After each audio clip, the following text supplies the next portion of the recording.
নমস্কার বন্ধুরা, welcome back to my channel Champa Rannaghar. আজ আমি আপনাদের সঙ্গে শেয়ার করব দুর্দান্ত স্বাদের আলু আর ময়দা দিয়ে একদম ইউনিক আর দুর্দান্ত স্বাদের ব্রেকফাস্টের রেসিপি, যেটা আগে আপনারা হয়তো কোনোদিন করেননি বা করে খাননি। তাহলে চলুন বন্ধুরা দেখে নিই আমার আজকের এই ব্রেকফাস্ট বা নাস্তার রেসিপি। প্রত্যেকটা কামড়ে থাকবে মশলাদার আলুর ছোঁয়া। দেখুন বন্ধুরা, আমি কিভাবে আজকের এই ময়দা দিয়ে আর আলু দিয়ে রেসিপিটি বানিয়েছি সেটাই শেয়ার করব। এখানে দেখুন 250 গ্রাম ময়দা নিয়ে নিয়েছি, আর ময়দার মধ্যে দিয়ে দিচ্ছি পরিমাণ মতো লবণ। উপর থেকে দিয়ে দেব 2 চামচ মতো সাদা তেল ময়াম দেওয়ার জন্য, আর খুব ভালো করে ময়াম দিয়ে দেব ময়দাটাকে। দেখতেই পাচ্ছেন খুব ভালো করে আমি মিশিয়ে নিয়েছি। এবারে অল্প অল্প জল দিয়ে ময়দাটাকে একটা খুব সফটও না আবার খুব শক্তও না, একটা মিডিয়াম ডো আমি তৈরি করে নেব। ভিডিওটি চলাকালীন একটা ছোট্ট অনুরোধ করে নেব বন্ধুরা, আমার আজকের রেসিপি যদি আপনাদের ভালো লাগে অবশ্যই লাইক, শেয়ার আর কমেন্ট করতে ভুলবেন না। এখানে দেখুন 2টো সিদ্ধ করা আলু নিয়ে নিয়েছি, আর আলুটাকে গ্রেটার দিয়ে গ্রেট করে নেব, যাতে আলুর কোনো লাম্পস না থাকে, অর্থাৎ আলুর যেন কোনো বড় অংশ না থাকে। দেখতেই পাচ্ছেন আলুগুলোকে আমি গ্রেট করে নিয়েছি বন্ধুরা। এখন দিয়ে দিচ্ছি ধনেপাতা কুচি, দিয়ে দেব কাঁচা লঙ্কা কুচি,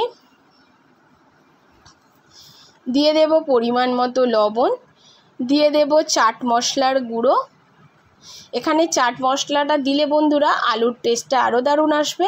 আর দিয়ে দেব এখানে ভাজা মশলা, যার মধ্যে রয়েছে গোটা জিরে, গোটা ধনে, গোটা মৌরি, ড্রাই রোস্ট করে ভাজা গুঁড়ো করা সেই মশলাটাকেই আমি দিয়ে খুব ভালো করে আলুটাকে মেখে নিয়েছি। দেখতেই পাচ্ছেন বন্ধুরা। এখন আলু থেকে কিছু বল করে নেব। যতটা ময়দার লেচি বানাবো ঠিক তত বড়ই আলুর ডোগুলোকে বানাতে হবে, আলুর বলগুলোকে বানাতে হবে। এখন ময়দার ডো থেকে কিছু লেচি আমি বানিয়ে নিচ্ছি। দেখতেই পাচ্ছেন বন্ধুরা। আজকের ভিডিওটি কিন্তু বন্ধুরা খুবই দুর্দান্ত হতে চলেছে, সেজন্য প্রথম থেকে শেষ পর্যন্ত দেখে নেওয়ার অনুরোধ রইল। এখন দেখুন একটা লেচি নিয়ে নিয়েছি, আর বড় করে রুটির মতো করে আমি বেলে নেব। দেখতেই পাচ্ছেন বন্ধুরা, আর থিকনেসটা আপনারা নিশ্চয়ই বুঝতে পাচ্ছেন। এখন একটা আলুর বল নিয়ে খুব ভালো করে রুটির চারিদিকে স্প্রেড করে দেব আলুগুলোকে।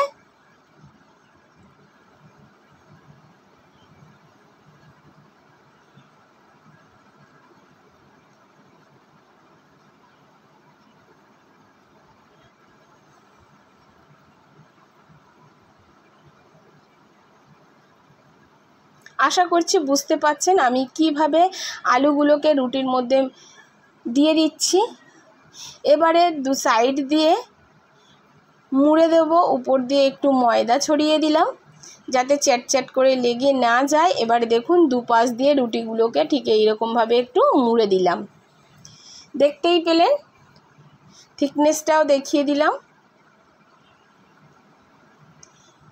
এবারে একটু বেলে নেব, একটু পাতলা করে বেলে নিতে হবে বন্ধুরা। এই বেলাটা যতটা পাতলা হবে আপনার এই নাস্তাটা খেতে ততটাই সুন্দর হবে।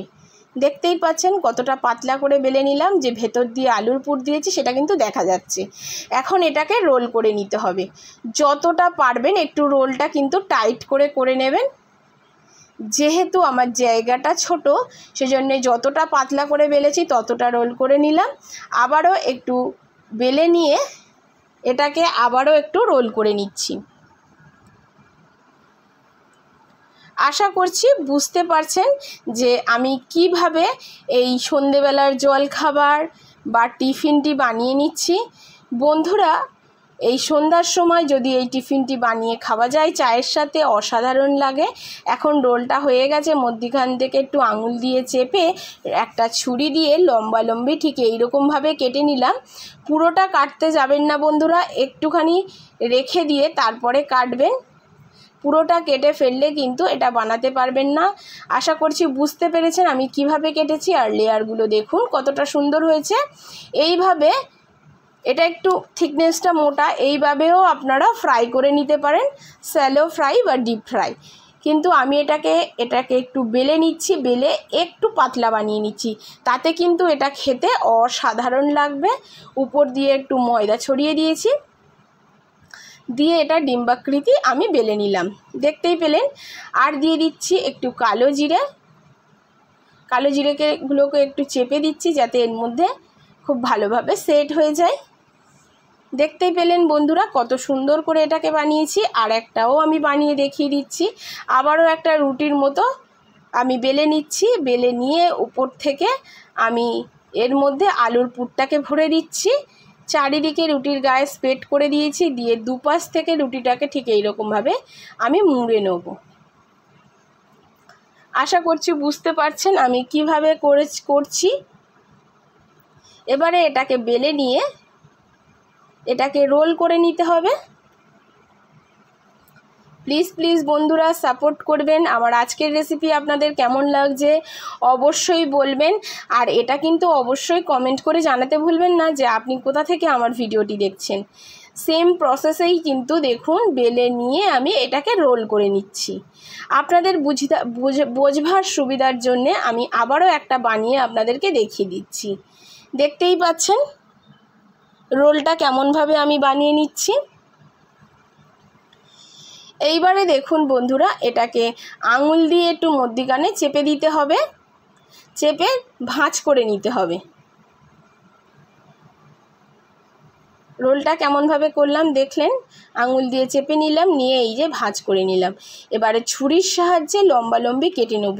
পেছন দিকেও একটা খুব সুন্দর ডিজাইন হবে নাস্তাটার, আর উপর দিকেও খুব সুন্দর লেয়ার পড়বে। পুরোটা কাটার দরকার নেই কিন্তু বন্ধুরা, একটুখানি রেখে কেটে নিতে হবে বাদবাকি অংশটা। দেখতেই পাচ্ছেন ওয়াও কতটা সুন্দর হয়েছে না বন্ধুরা দেখতে। অবশ্যই কিন্তু আমার রিকোয়েস্টে একবার অন্তত বাড়িতে এইভাবে নাস্তা বা ব্রেকফাস্ট বানাতে পারেন। আপনারা হাজব্যান্ডের লাঞ্চ বক্সে বা স্কুলের টিফিন বক্সে বাচ্চাদের কিন্তু দিতে পারেন। দেখুন সমস্তটা বানানো হয়ে গেছে। একটা উপর দিয়ে হাতে তুলে দেখিয়ে দিচ্ছি, দেখুন বন্ধুরা কতটা সুন্দর দেখতে হয়েছে। এখন এগুলোকে ফ্রাই করার প্রসেসে চলে যাব। এটা আপনারা স্যালো ফ্রাই বা ডিপ ফ্রাই করে নিতে পারেন। তো আমি এটা পরোটা ঠিক যেমন ভাজে তেমনভাবে হালকা করে ফ্রাই করে নেব অল্প অল্প তেল দিয়ে।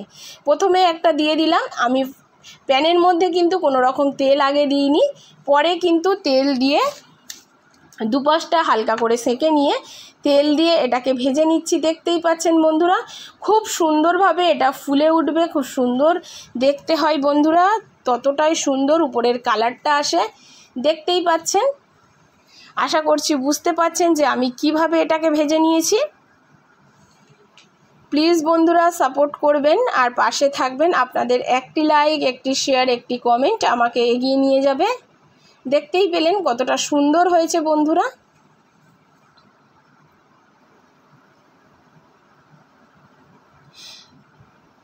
পিছনটাও যতটা সুন্দর হয়েছে ওপরটাও ততটাই সুন্দর হয়েছে। এবারে একটু তেল ঝরিয়ে এটাকে তুলে নিতে হবে যে কোনো টিস্যু পেপারে, যাতে যেইটুকুনি তেল আছে সেটাকে অ্যাবজর্ব করে নেয়। আর খুব অল্প তেলেই কিন্তু বন্ধুরা এটা হয়ে যায়।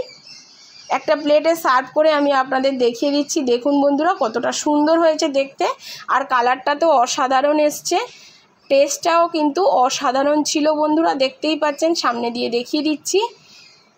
আপনাদেরকে রিয়েল আওয়াজটা শোনাতে পারলাম না, কিন্তু আপনারা নিশ্চয়ই দেখে বুঝতে পারছেন এটা কতটা মচমচে হয়েছে। আশা করছি আমার আজকের রেসিপি আপনাদের ভালো লেগেছে। এটা আপনারা যে কোনো সসের সাথে, চাটনির সাথে বা চিকেনের সাথে বা আপনারা